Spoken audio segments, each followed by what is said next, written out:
मसाने में। बोला होली खेले मसाने में, बोला होली खेले मसाने में। होली खेले मसाने में होली दिगंबर खेले मसाने में होली।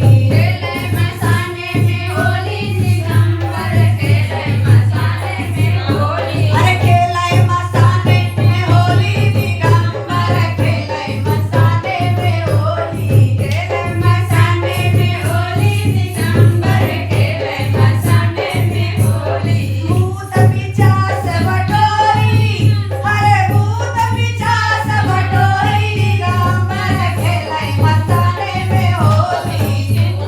खेले मसाने में होली दिगंबर खेले मसाने में होली। खेले मसाने में होली दिगंबर खेले मसाने में होली। लगी सुंदर फागुनी जटा के, लगी सुंदर फागुनी जटा के, मन से रंग गुलाल हटा के, मन से रंग गुलाल हटा के। लगी सुंदर फागुनी जटा के, लगी सुंदर फागुनी जटा के, मन से अरे मन से रंग गुलाल हटा के, मन से रंग गुलाल हटा के। चिता भर भर भर सोनी हो, चित भर भर भर सोनी हो, चिता भर भर भर सोनी हो। चित भर भर भर सोनी हो। अरे खेले मस्ताने में होली दिगंबर खेले मसाने में होली। खेले मसाने में होली दिगंबर खेले मसाने में होली। अरे भूत पिचास बटोरी, अरे भूत पिचास बटोरी दिगंबर खेले मस्ताने में होली।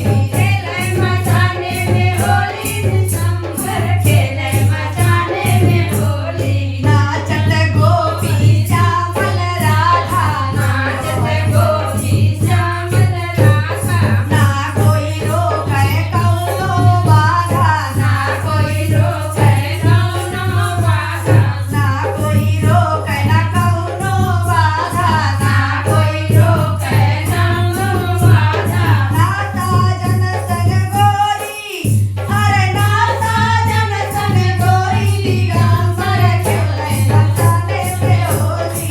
खेले मसाने में होली दिगंबर खेले मसाने में होली।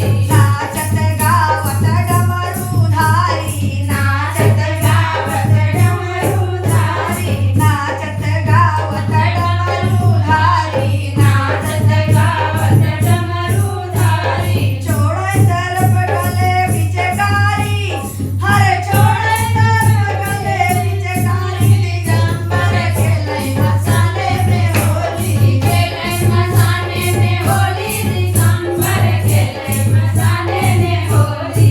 भूतनाथ की मंगल होली, भूतनाथ की मंगल होली, भूतनाथ शंभू की होली। भूतनाथ शंभू की होली। होली देख सिंहाए ब्रिज गोरी, होली देख आए ब्रिज गोरी। हर हर नाथ अघोरी हो, हर हर नाथ अघोरी हो, जय हो हर हर नाथ अघोरी हो। हर हर नाथ अघोरी हो।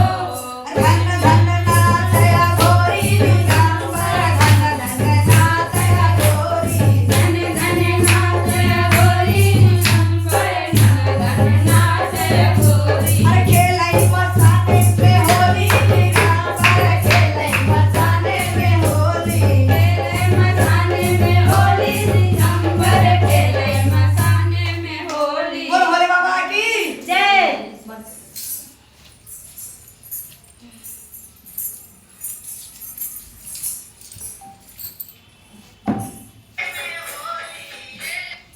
बंद कर जा।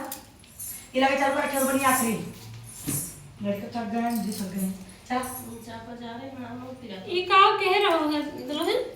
हां लाइव चला वो इसके टच पे बना के हमारे घर में दूसरे घर हम हाँ ना बंद करे हो ए राम